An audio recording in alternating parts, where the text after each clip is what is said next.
샤워실에서 갑자기 물을 틀면 차가운 물이 나오기 마련입니다. 샤워실의 바보는 수도꼭지를 더운 물 쪽으로 돌려버리고 뜨거운 물이 나오게 됩니다.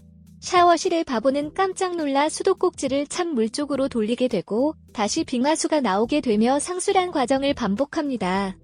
여기서 샤워실의 바보는 섣부르게 개입하는 정부를, 수도꼭지는 정책을, 물의 온도는 경기의 등락을 의미합니다.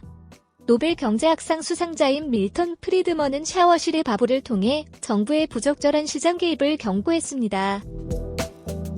프리드먼은 경기의 고점과 저점을 판단하는 게 쉽지 않고 설령 경기 판단이 정확해도 정부의 정책 결정 과정은 오랜 시일이 필요해 적절한 타이밍을 놓치기 쉽다는 점을 지적하고 있습니다. 정부의 부동산 정책이 대표적인 예입니다. 자유주의 경제학자인 밀턴 프리드먼은 그의 저서 선택할 자유에서 자유보다 평등을 앞세우면 평등과 자유 어느 쪽도 얻지 못한다 라고 주장합니다.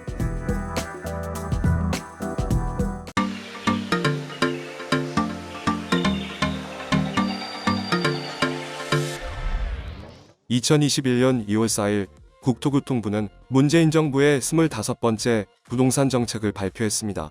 이번 부동산 정책은 전국 대도시의 약 83.6만 호와 서울의 32.3만 호의 분양 위주 주택을 2025년까지 공급하여 주택시장을 안정시키면서 집값을 잡기 위한 계획을 마련한다는 것입니다. 지난 4년 동안 24번의 부동산 정책을 살펴보면 다음과 같습니다. 2017년에는 다음과 같은 5개의 부동산 정책을 발표하였습니다. 2018년에는 다음과 같은 6개의 부동산 정책을 발표하였습니다. 2019년에는 다음과 같은 7개의 부동산 정책을 발표하였습니다. 2020년에는 다음과 같은 6개의 부동산 정책을 발표하였습니다. 그동안 24번의 부동산 정책에서는 주택 공급 필요성을 부정하고 부동산 세금을 강화하여 수요를 억제하는 정책을 펼쳤습니다. 수도꼭지를 찬 물 쪽으로 24번 돌린 것입니다. 25번째에는 수도꼭지를 다시 뜨거운 물 쪽으로 돌리는 공급 정책을 펼치는 것입니다. 4년 동안 24번의 찬물로 샤워한 국민들은 어떻게 되는 것일까요? 25번째 뜨거운 물은 과연 올바른 방향일까요?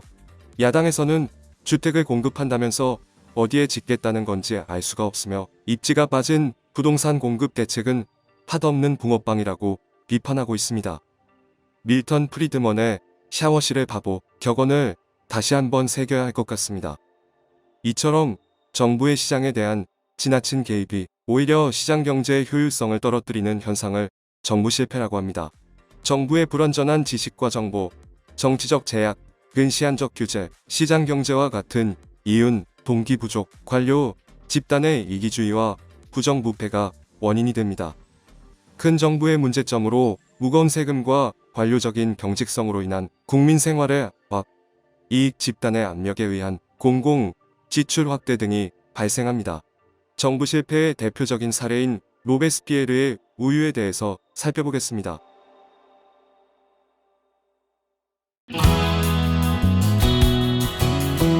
만화로 보는 맹크의 경제학 7권 세트.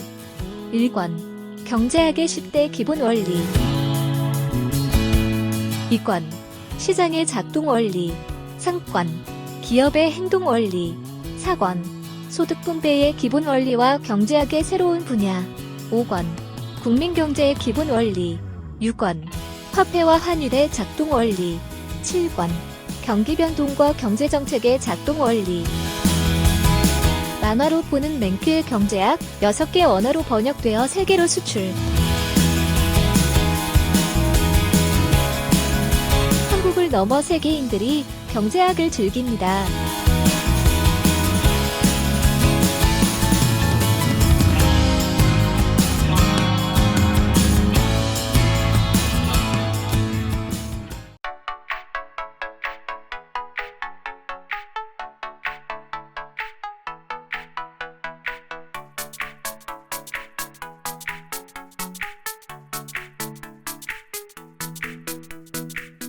로베스피에르는 프랑스 혁명을 주도한 혁명 정치가로 1793년에 프랑스를 공포정치로 통치합니다.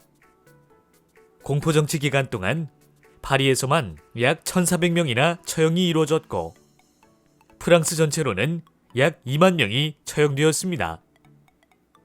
로베스피에르는 농작물을 위시한 각종 필수품에 최고 가격 제도를 실시하고 인플레이션이 상인 때문이라고 선동합니다.